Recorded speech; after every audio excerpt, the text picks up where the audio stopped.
congrats on the book. It's so dynamic. I mean, I love the design, of course, but Yeah. like I love the fact it's like a really clear process, and I think sometimes as you know, our friend John at the back says, sometimes it's just like be creative, but you've just been really clear in terms of how to prepare, how to see, how to start, do, and finish. Like, I think it's just such a really tangible way to think about our lives as projects, every part of them. Yeah. No, thank you for saying that. I appreciate that. I feel like there's a lot of books and material out there kind of about similar things, right? Mm. Achieve your goals, make, design your life, etc. Yeah. I tried to write something a little different. And I mean, everything that we all create comes from our own unique provenance and perspective.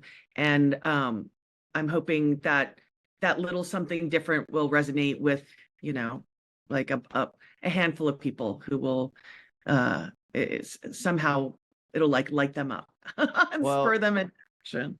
I feel like, what I love about it? It's actually, this is the process of living. Like, I really think that to be Yes, true, like, and I think you could probably, I I know agree. you sound very humble, but I would actually say, like, this is a fairly universal, like, guide for how to create in your life, and and be a creator rather than be a shaper instead of being shaped. Like, there's this big theme on agency, I feel, Yes. which is how do you like Oh my God, understand you your own nailed it. mind. You You're in nailed it. a well, I think you nailed it, but I think Yeah, I this can't seems so, even enough excellent. Yes. I yeah, mean, there's say we can talk about that all day long. I can't put exclamation marks after that we are all creators, and I want people to realize that, to wake up and take full control of their agency and the power and that they have. This I think what also makes the book different is the D School. Like this, I've taught creative gym for 15 years now. mm, And kind of like what you say, to me, it's like a life 101 course in many ways. yeah, Because regardless what discipline you practice or what interests you might have, I think how we behave and mm, move in the world applies to everything and anything. And just one thing, just on the creative, yeah, and I said this recently, and Sarah was like, I love that. That's a great way of describing it. But if we said to people, oh my goodness, you never have to pay gas. You never have to buy gas for the rest of your life. I am giving you free gasoline for your vehicle or electricity or whatever it is that you mm, use to power your transportation, assuming you have a vehicle. People would be so excited. They'd be like, oh my goodness, really? Like, that's amazing. Like I have this fuel to move myself from to place. And this idea of creativity, that's like a underused resource we all have a limitless, endless supply of, and we don't know that. And so what I'm hoping that I can help do is show people like, okay, this is how you're wired to think normally, but if you are aware of that, you can bypass that and actually access this limitless well and resource of yours that's yours for the taking. Grace, it's great to have you on the Learning Future podcast. We're gonna have a fantastic conversation. This idea of like creativity as almost a life force, like a limitless resource, and yet one of the things you say in your wonderful book is that it's a toolkit to snap you out of zombie mode so you can scheme the impossible and bring your projects, potential, and promises to life. Now, it seems like to me we're in this moment, and we're always in a moment, but we're in this moment kind of with the meta crisis and like education systems and technology and emerging, there's all this stuff. I feel like we're so often, we become consumers and enter that zombie mode. And so take us through kind of the practices, the suggestions you would have for how we remember that we have this infinite source of creative energy, but somehow we end up forgetting and just consuming, be it through social media or be it through whatever television, whatever the case might be. God, you're asking like the $1 billion question, right? What's going on, Grace? I want I to mean, know. is there a one sentence answer for that? I mean, I hope so. I think No. about this a lot, and especially with regards to me, it's about taking action, right? When you say when I say zombie mode, I am talking about we get waylaid by the minutia of our everyday life. Like I have to take the kids to school, I have to make dinner, I have to pay my bills, I have to go here. I mean, there's obligations that Yeah. are part of living that we cannot bypass or sidestep. And occasionally we get caught up in the things that we have to do. But the things that we have to do and want to do are not mutually exclusive. And I've always looked at, time is to me the most precious resource, Mm. infinite resource that isn't limitless if you look at that way. But I look at my computer and there's virtual memory. And in many ways, we can make, in my mind, virtual time. So I'm overly optimistic with time. And for me, the way you snap yourself out of zombie mode, it really is about having a bias to action. It's about doing, not just thinking. And I'm not saying bypass the thinking and the consideration and the planning. But I mean, really, I think people are afraid to take action and they don't begin because of their fear of failure and fear of judgment. And somehow we have to eliminate that. I don't know how we do that because that is a lifelong pursuit. I don't know if I've ever met a single person who is free of other people's judgment or free of their own self-judgment. I mean, have you? That's a hard one, right?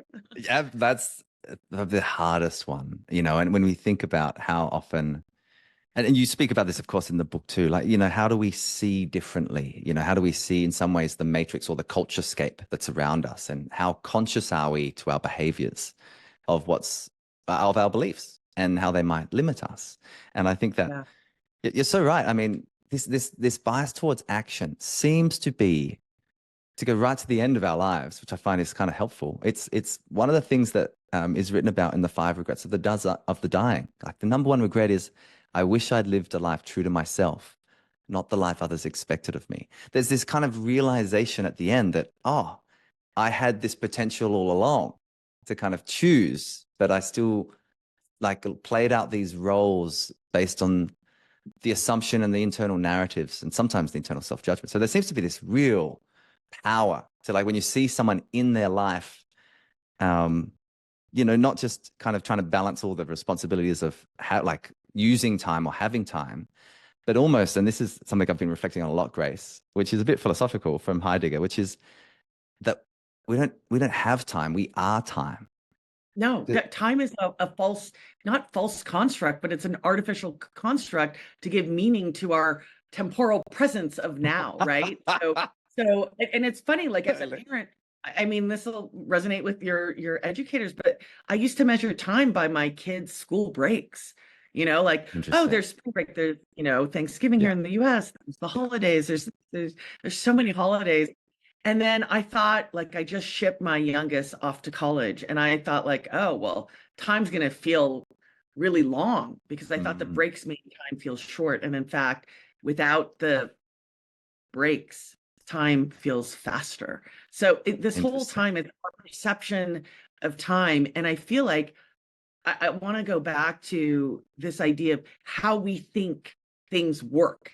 And I'm not saying that there isn't an infrastructure in place, for stoplights. And I talk about this in the book of how things work to keep us safe. But this idea of possibilities is about not being boxed into how we think things work now, right? Because I think of my daughter, she's like, oh, well, that's not how it works. In getting classes, she can't get classes. I'm like, oh my goodness, you're listening to this story you're making up of, I can't get this because of X, but it's that X that might be there, but there's 100 other ways to get that done. And it's up to you to figure out those ways. But yes, if you just sit there and say, oh, I can't do it because they told me no, then you're right. That's not going to happen for you. I don't know. Is that crude and too direct? I don't think so. Not when we think about as you say, how do you take an idea and transform it into reality?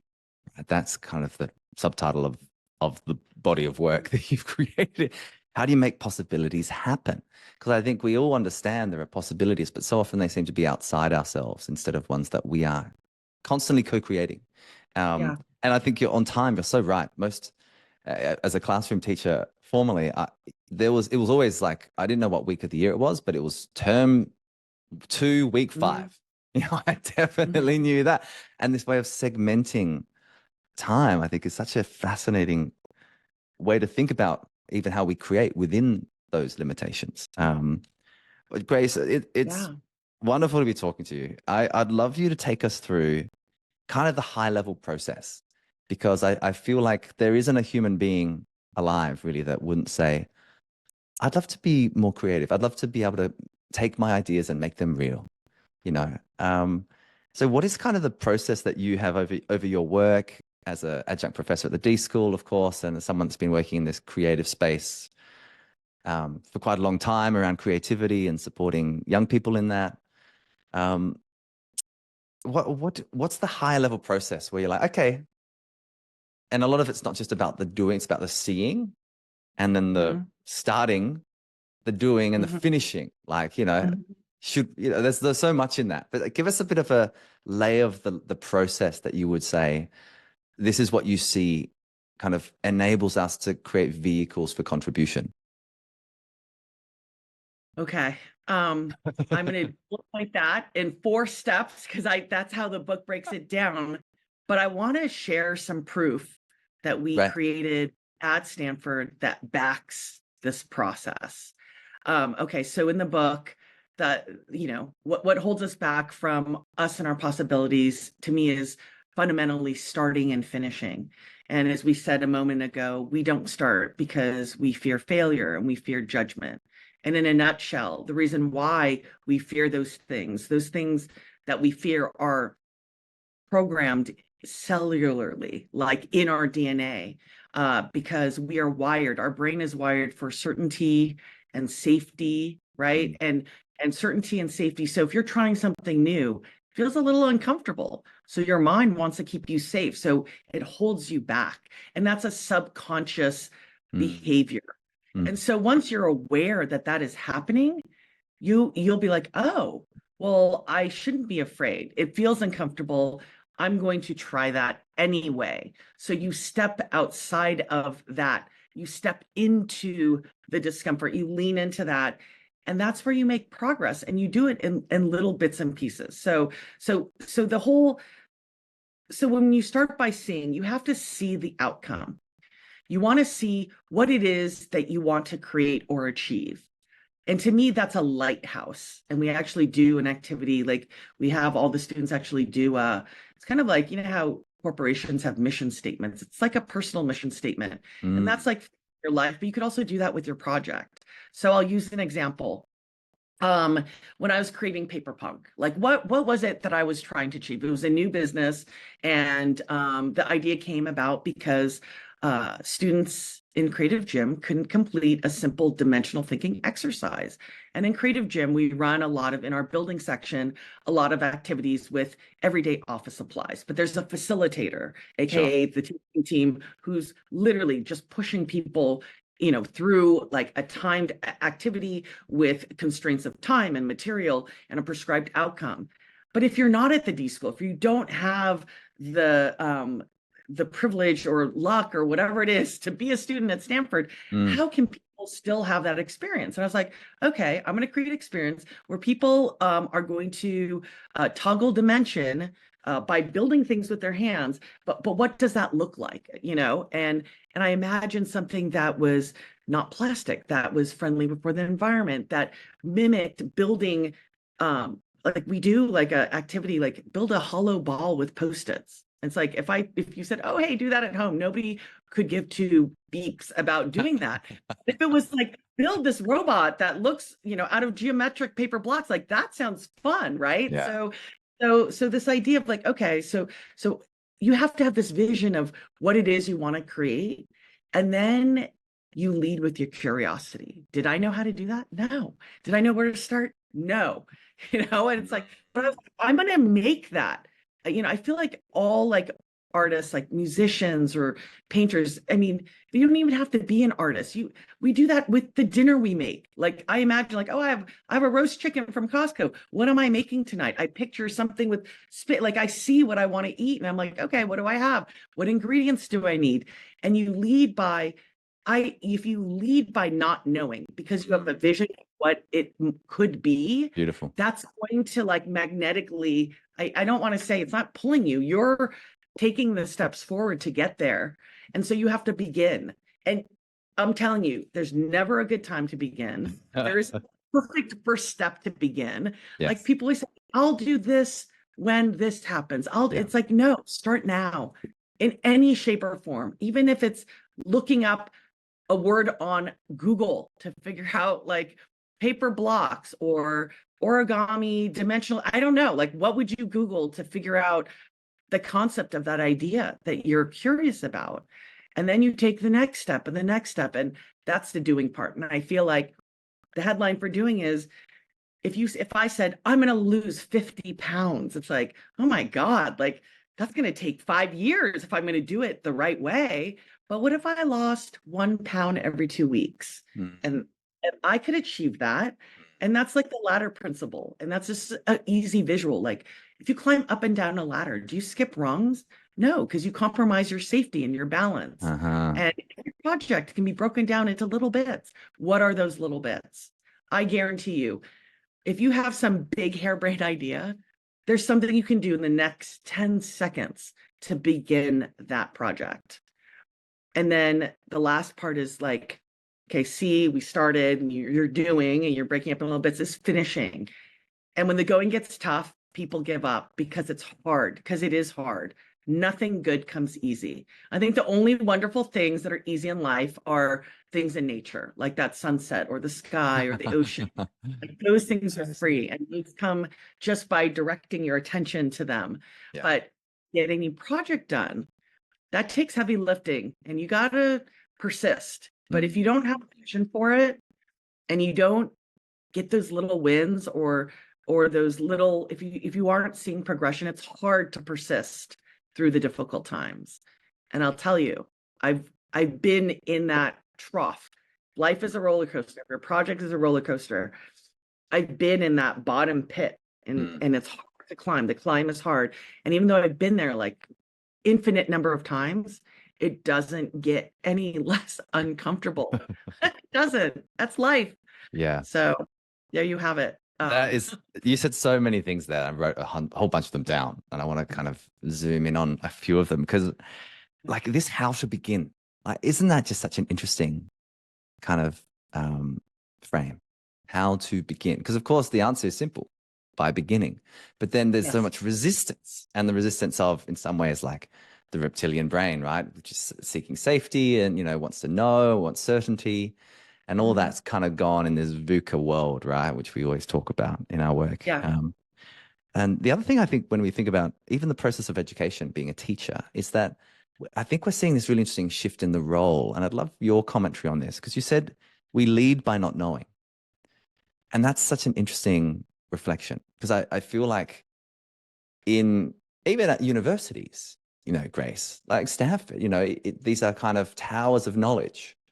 And then you have these kind of exceptions, sometimes like the D School, which is all about design and questioning and not knowing. And so there's this interesting kind of juxtaposition, I would suppose, between a classroom teacher who has been for so long the knower and the best knower, transitioning to the best learner.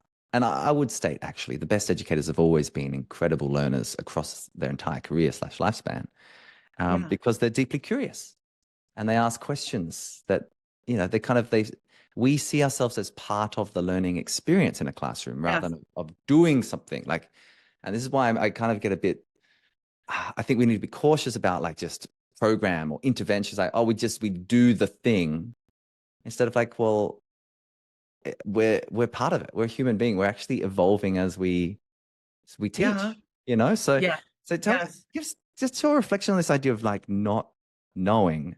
Because there's this arrival fallacy as well, which Alan Watts talks about, which is, the when-then linguistic construction. And I'm a languages teacher by training, Grace. So it's when we get to this thing, then we will start, or then we will have enough thing, then we'll be worthy even sometimes, then I'll be ready to teach the lesson. It's like, you never arrive. I mean, there's a lot of facets to what you're asking. So I'm going to just address, I want to say one through line. Great. Okay. Just so for like, it's sort of like a preface, like this isn't the answer that, but I think it's worthy of discussion because, okay, so I've been teaching for 15 years and I've taught multiple courses, but let's talk about the one I've been teaching for 15 years. It's like we improve on the curriculum, right? And we design the curriculum. I designed it with Scott Dorley and Charles Burgess Auburn, who've been, like longtime schoolers. And since then, I've taught it with a few other instructors.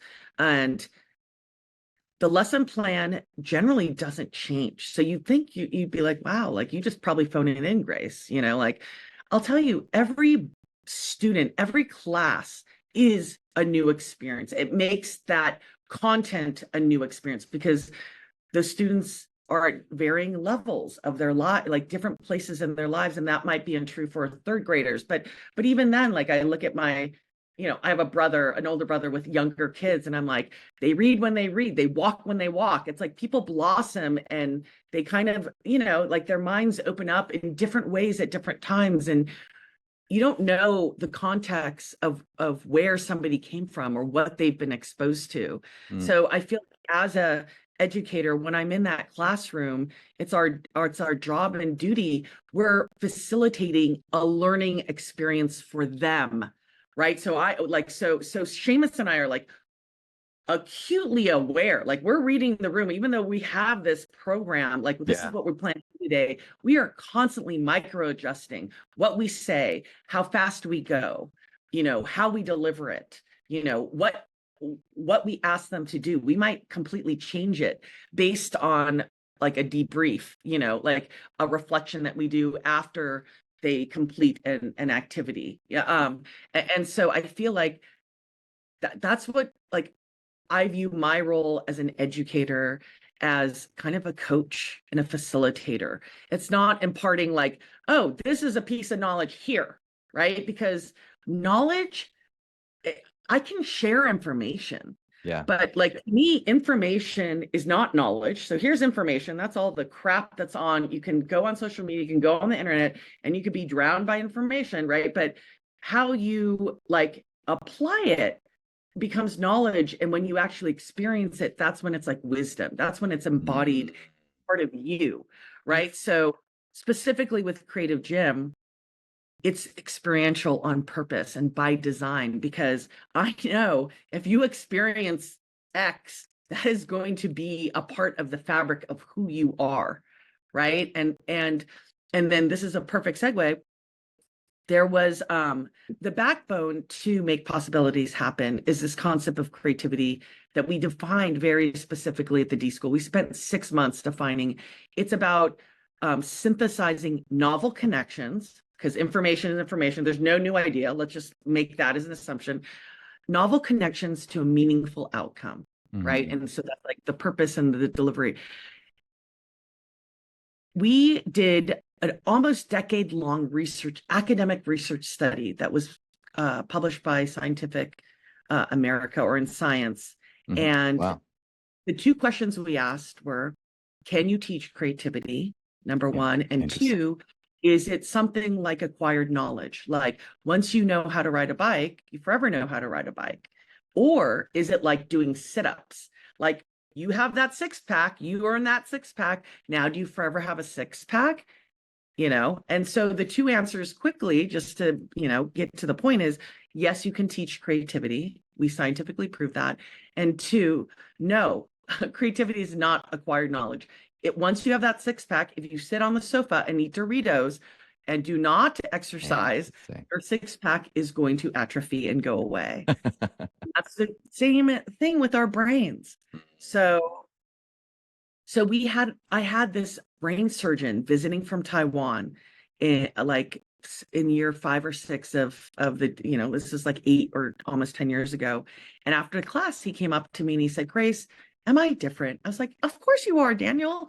Dr. Daniel, Hong, you are different. You just took 10 weeks of this Stanford amazing class at the D School. And he's like, no, Grace, is my brain different? And I'm like, okay, you're the brain surgeon, not me. You tell me. And that simple question, purely out of curiosity, ended up being a almost decade-long research study about creativity. And what we proved were those two things: that yes, once you can teach creativity, it's not like you're creative and you're not, or you're born with this much and I'm born with this. It doesn't matter. We have our own ability to build our own creative capacity. And that's the free gas for the rest of your life that we were talking about earlier. That's just up to us. We take possession of that with our own agency through our own work, period. Well, Grace, that was brilliant. I've always wanted someone just to lay that out, because I feel like, especially your expression of information to knowledge to wisdom, I feel like we are in the legacy, like mental models that dominate some of the traditional teaching methodologies and systems, right? School systems in particular. But not exclusively. You could say that in the university sector, it's a ladder of knowledge. It's kind of like it, and we're not really getting to the wisdom part of that. And sometimes it's not even knowledge, just information, perhaps. Whereas the great educators working every day, they fully understand. It's like the most powerful learning is experiential. It's the convergence of the social, emotional, and the cognitive dimensions, where you feel connected to you feel an emotion, like imagine that the heart's involved. And then of course the mind and cognition is active as well. I just feel like there's this piece around. It's a tall order, I feel like, for an educator who is, depending on the school district or demands of what they want the student to walk away with.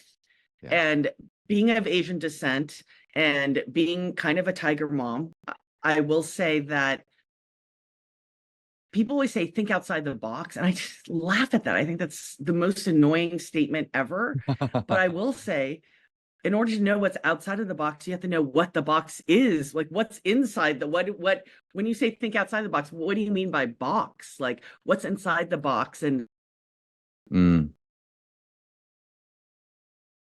you would probably, it's like a linguistics philosophy.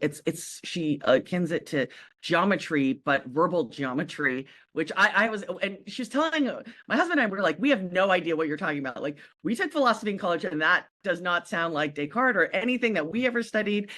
But I told her, like, geometry isn't about solving the proof. It's about teaching you a way of problem solving, right? So it's not about that answer or that proof, but it's showing you a way of thinking. And take that for whatever it is, grain of salt, and corporate don't use it, but that's the intention behind it, right? Yeah. So I feel like there's a lot of mixed things. Like when we teach, like sometimes we want to share information, like a way of doing something, as a step to the next rung that might be, the next level or the next progression of whatever it is that the person is trying to learn And trying to apply. I guess as someone that's worked in the kind of creative space, right, and the developmental continuum of creativity, I want to ask you about technology, because of course we're in this moment now where we have all this incredible, exponentially, accelerating, emerging, and converging technology, and it's generative AI, for example, and we're starting in the era of the kind of, we're moving out of the prompt era into the AI agent era. It seems like we've just entered the prompt. So there's all this kind of stuff going on. I really wonder around your thinking of like human creativity and the role of like augmenting that now that we have text to video, which is almost indistinguishable and will be. And so we're entering this real world where we won't know what is created by who or what. Like I, what is your reflection, Grace? Someone's been in this world for a ah, period of time. I know. I'm so curious because teachers my are my my thinking about this. my my reaction to that is like, oh, holy shit! Like, what are we getting ourselves into? Yeah. So, okay, so let me preface this. I'm semi-Luddite. I'm a torchbearer for the analog. I deeply and dearly hold that we are human beings. We interact in real space. We touch each other. Our experience of the world is very physical, and we solve the world's messy problems by interacting with our built environment. So knowing that, and obviously that's not an absolute, that's kind of a generalization, but knowing that's where I come from, I'm going to say that I'm really frightened about this era of chat GPT and AI and all this stuff. While I do think technological tools are wonderful in so many ways, they are just that, tools. But if they're misused, I think there's a danger zone. There's that we will not be able to find our way back. And I think of like social media, like I think everything, and I actually taught a class during COVID, which was a kind of an error, and that's more like of a sidebar discussion we can have later. But it was analog versus digital human interactions, and Interesting. it was and we kind of proposed this class before Social Dilemma came out. Oh, wow. And yeah, so it was kind of like, and what we intended it to be kind of ended up not playing out, because this whole analog versus digital was related to this, to the kind of the tale of the creativity study. Like, I believe writing with a pen creates different neural synthesis, like synapses, than if you are writing on an iPad, or if you're, drawing, it's sort of like playing a piano. Like when you play a real piano, I know there's sensitive keyboards where you push it and you can push it harder and it will be louder. But like this idea of, whatever, physics and reaction, there's a lot of that embedded. And that was the intention of the class, but it ended up being about agency and who controls information and what's real and what's not. And I taught the class with Dr. Alan Reese, who was the PI on our creativity study from, he has his Center for Interdisciplinary Brain Sciences Research at Stanford, and also Jacob Ward, who is an NBC correspondent, but he just wrote a book on AI. So this is before his, when AI came out. And what we realized was that we talk about zombie, like we are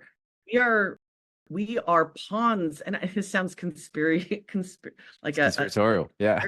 yeah, conspiratorial. It's not at all, but it's true. It's like I all these computers and technology that capture our moves and our behaviors are owned by the creators of the device or the technology that we're using, and that's currency that we should have ownership of. Yes. Right. And we don't. And that's where the agency comes from. And so it was wonderful to see the kids like kind of like the light bulbs go on. And I was like, okay, this is amazing, because if these students who are in law or engineering or education or whatever sector they come from, if they realize this when they go out into the world and, in whatever practice they do, if they keep that in their hearts and minds, like maybe they'll design and build something that puts, I don't want to say control in the right hands, but I guess that's what I mean when I say rebalances sovereignty.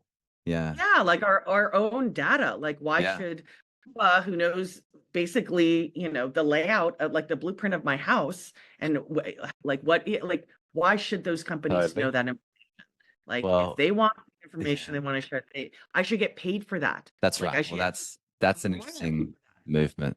This is the Web3 movement, I think, Grace, which I'm really curious about where that takes us, which is the idea that, because those technologies like blockchain or like credentialing means that we might be able to create data sovereignty in a way that's unbreakable, at least until we get to quantum computing. That's another question. But, and I think you're right. My reflection so often as someone working in this space is like the incentives are just misaligned. They're misaligned to true human flourishing. Like that data is, we can commercialize that data. And so it becomes this kind of constant extraction. And I feel like when you're with young people, you think about young people in schools too, these are the most addictive, powerful tools ever created.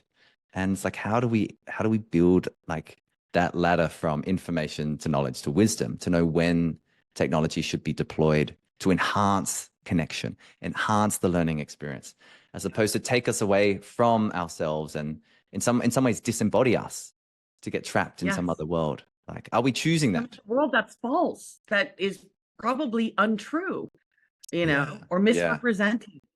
But like, can I take it back to like, I think of like Sure. tools, like, Yes. because I think of filmmaking just because my brother's a filmmaker and you know, film was part of my former lives. And okay, here comes the iPhone. You know, I don't know if you guys remember the Blair Witch Project. That was Oh kind of yeah, like, oh, classic. like I'm old enough. right. Okay, so that for those who are younger, that's like when there's this like really inexpensive movie that was a horror movie that like literally was a blockbuster hit, but it didn't have the backing of studios. It was like somebody's DIY movie, and I think of like the tools, like how amazing, like filmmaking isn't this rarefied art anymore. Anybody with their iPhone can make a movie. But I think what people are fooled into is that just because you have the tool doesn't mean you have the craft. It takes years, unless you're a born savant and some like, I don't know. So like this one in a million, like amazing artist, like it takes years to become an amazing screenwriter. It takes years to become an amazing director and filmmaker. And I feel like technology has shortcut or has created this perception of a shortcut. Like now that I have a tool, I can do it. And I love that people are doing it. Lo-fi, like, you know, like sure, make a movie. Like it means nothing, you know, like there's nothing to lose. You can test it, you can try it, you can practice and practice. That's amazing. But the art, I feel like, is getting lost. Like it is like there's the art, like I don't know. It's like all of a sudden, like people don't have to work hard anymore. I don't know. I may have confounding ideas here. I don't think you are. We think a lot about this, our team, in the work that we do with schools, and because schools are grappling with this, systems are grappling with this. And the thing is, it's the grappling that we've lost, you know, the productive struggle. And so our view, like, which we're very passionate about, but we hold lightly until new information emerges, is that ultimately learning processes should have at their core grappling, productive struggle. And I think what's happened is this user, like the human-centered design has been co-opted by user-centered design, which is really about a commercial implication, which is, I'm going to make your life easier, Grace, so easy that you don't have to do anything difficult anymore. Whereas all of our structure and education is about doing difficult things, you know? And so I wonder, and I think there's some wonderful practices of schools that are really trying to design experiences, not just deliver content, design experiences where young people can discover more, can struggle, and can kind of get to the other side of that and go like, wow, look at what I did, look at what I made, look at who I'm becoming, instead of like the kind of shortcut world to I'll call it the convenience culture. I think we need to be very cautious about, or at least, wary of where it's taking us. Because ultimately this could de-skill us completely. And yet this idea of cultivating a craft is so rewarding. I mean, it seems like the whole point of life and education is to cultivate skills, things that mean you can contribute to a marketplace, you can contribute to a community, to the society, in ways where you feel you're in your life, you're on mission, you're using your time, to come back to where we began, in a really meaningful way. Yeah. I'm going to say something that might be helpful to the educators who might be listening, that I have found really effective. And I'm borrowing it from Creative Gym, which in the study, the participants basically took an abbreviated version of Creative Gym. And in Creative Gym, we have experiences. They're 30 seconds that are 1 minute, 3 minutes, 5 minutes, 10 minutes. It's not a project driven class. And again, let's like connect it to the earlier in our conversation, like, I'm going to lose 50 pounds. Like, well, I'm never going to start if that's really my goal, because that's not going to happen tomorrow. And I'm not going to feel rewarded or like I'm progressing if it doesn't happen, if I don't see something in a day or a week happening, right? It takes a long time to truly lose weight in a meaningful, healthy manner where it's my lifestyle and I can maintain it, etc. In terms of creativity, when we construct, let's say, a 30-second or a 1-minute activity, and we say, okay, so I'll just give an example. We used to do this on pitch night at the D School. Everybody has a piece of construction paper. Right. And we say, you have 60 seconds. In 60 seconds, I want you to transform that piece of construction paper into something that covers your face, still allows you to see, and is hands-free. And all you have are your hands and that piece of paper. And literally, like in the atrium of the D School, because you've been there, there's like 300 people. This is years ago when they used to have pitch night. And then, like everybody would be like tearing their paper, trying to, like make a mask, like, I don't call it a mask, but like make a mask that allows you to see. So if you're walking around with it, you're not going to bump into anything that you don't have to hold up with your hand. And you have 60 seconds. And in that 60 seconds, and I say, when you're done, hold it up, don't put it on. And then at the end of 60 seconds, and I'm like, okay, trade with the person next to you. And everyone's like, oh shit, like, oh no, because like if I have a big nose, I can hang it on my nose. If I have glasses, I designed it to help in my glasses, right? Interesting. Like so many, like everyone's like, oh crap. And I'm like, no talking, like don't give them instructions on how to put that on, and then obviously like the main takeaway like is like, okay, when you solve a problem, it's not for you. But there's also rapid prototyping, there's materiality, there's bias to action, there's like so many other concepts packed in that 60 seconds that when they have that experience of making it, like whatever it is, that's the wisdom, like now it's part of the fabric of their being. And like when I say bias to action, like materiality, like that doesn't mean anything. But if I point to the experience they just had, it means something in some small way. And, and we do like obviously like hundreds of these throughout the 10 weeks in varying sizes. But I feel like, when we talk about the ladder and we talk about like as educators, how do we do our job in a way that brings them like people to this point of, I can do this. And if I don't know how to do this, I'm okay. I'm going to go figure it out. And I'm going to lean into the uncertainty. Uncertainty is good. That means I have the opportunity to learn something new, right? Like, I mean, there's so much packed into that, right? Like there's just so much, like a reframing, reflection. Like, I mean, all those things are important everyday behaviors we should all be practicing. Right. Like, I mean, when was the last time? I kind of do it like once a year around New Year's, like what happened this year? Like, okay, what do I want to do this coming year? We should be doing it quarterly or, I don't know. Being self-aware. Oh my gosh, so much in that. It strikes me of like how powerful 60 seconds can be, when we really design it well. And we design it not just, we design it to cultivate our creative muscle, and you spoke about kind of, creative atrophy before, we can learn to be more creative, but we need to continually cultivate that across our lifespan, and understanding, of course, the neuroplasticity and what we know from that as well. It's never too late, but it must be continual. Use it or lose it. It's the old saying, neurons that, fire together, wire together. It's the other saying. We get a bit nerdy, but look, I've got one final question. And it's from our very wide-ranging conversation around creativity and education, technology, skill development, design, some of the work of the D School, the creative gym, class you've been teaching now for 15 years.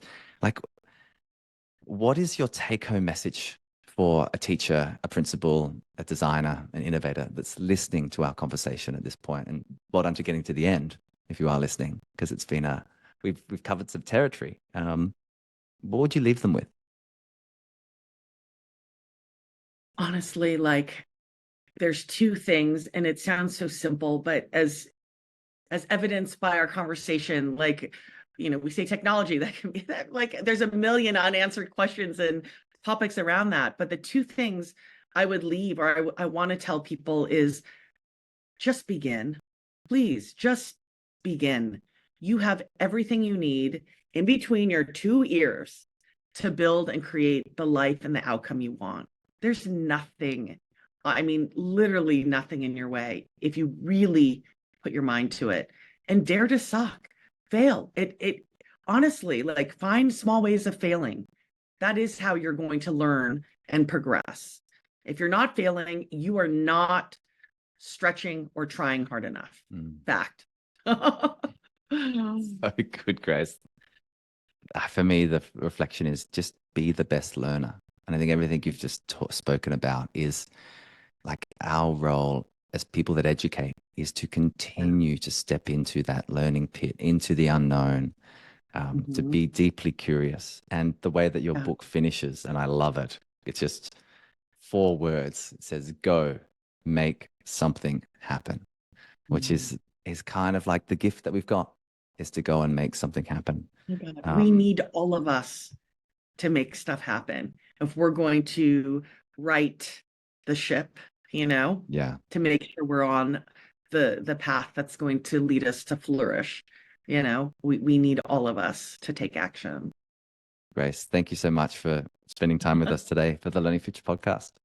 Oh my God, such a pleasure. Love talking to you. I really hope we intersect at South by Southwest. I'll see you at South by.